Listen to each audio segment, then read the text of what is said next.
अस्सलामुअलैकुम। आज हम पढ़ेंगे सर्ड। सर्ड क्या होता है? An irrational radical with rational radicand is called a surd. ठीक है, हमारे पास इस तरह की जो फॉर्म होती है जिसमें यहाँ पे nth रूट होती है और अंदर एक ए एलिमेंट होता है। ये जो ए एलिमेंट होता है ये हमारे पास रेडिकेंट होता है, ये एन जो है ये इंडिसेस होता है। ठीक है, इस तरह की जो फॉर्म होती है उसको हम कहते हैं रेडिकल एक्सप्रेशन। और सर्ड क्या है? सर्ड ये है कि the irrational radical with rational radicand. अगर ये जो आपके पास रेडिकल है ये इर्रेशनल हो और अंदर वाला जो नंबर है वो रैशनल रेडिकेंट हो तो हमारे पास क्या बनता है? एक सर्ड बनता है। चलो एग्जांपल करते हैं, उससे ज़्यादा आपको एक्सप्लेन होगा।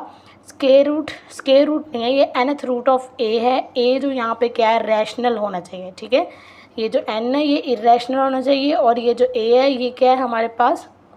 रैशनल होना चाहिए।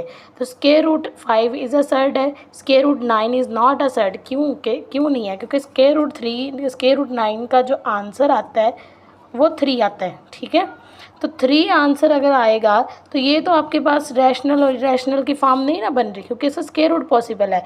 तो इसका मतलब है कि ये सर्ड नहीं है हमारे पास। सर्ड कौन से हैं? Square root 7, square root 2 and 3 root of 11 are surd. देखिए 11, 2 और 7 जो हैं ये एक प्राइम नंबर्स हैं। प्राइम नंबर्स जब भी अंदर आएंगे और ये रैशनल होंगे हमारे पास तो ये हमारे पास क्या होगा? सर्ड बनाएगा। अब सर्ड की कुछ टाइप्स हैं, 3 टाइप्स हैं। ठीक है, देखिए एक होता है मोनोमियल सर्ड, एक होता है बाइनोमियल सर्ड और थर्ड जो है वो कॉन्जुगेट सर्ड।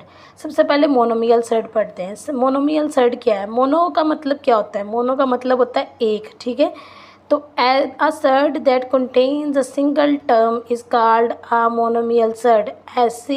ऐसा सर्ड जिसमें सिर्फ एक टर्म आ रही हो, जैसे ये स्केयर रूट 5, स्केयर रूट 7, ये एक एक एग्जाम्पल है ना, ये एक एक आ रही है टर्म, इसलिए इसको हम क्या कहेंगे? ये मोनोमियल सर्ड है। ठीक है, मोनो का मतलब क्या है? सिंगल टर्म, एक value. Surd that contain the sum of 2 monomial surd. अगर 2 मोनोमियल सर्ड हों उनको हम प्लस करें तो वो हमारे पास क्या बनाएगा? बायनोमियल। Binomial surd. बायनोमियल में बाई का मतलब क्या होता है? बाई का मतलब होता है 2। ठीक है, इसलिए हमने लिखा मोनोमियल सर्ड। ये आप मोनोमियल सर्ड की जगह पे यहाँ पे ये भी लिख सकते हैं कि a surd that contains sum of two single radical surd. ठीक है, 2 सिंगल भी लिख सकते हैं, जैसे यहाँ सिंगल टर्म लिखा है ना तो यहाँ लिख सकते हैं 2 टर्म्स। ठीक है, 2 टर्म्स होंगी तो वो हमारे पास सर्ड बनाएगा। तो मोनोमियल सर्ड भी लिख सकते हैं, 2 टर्म्स भी लिख सकते हैं।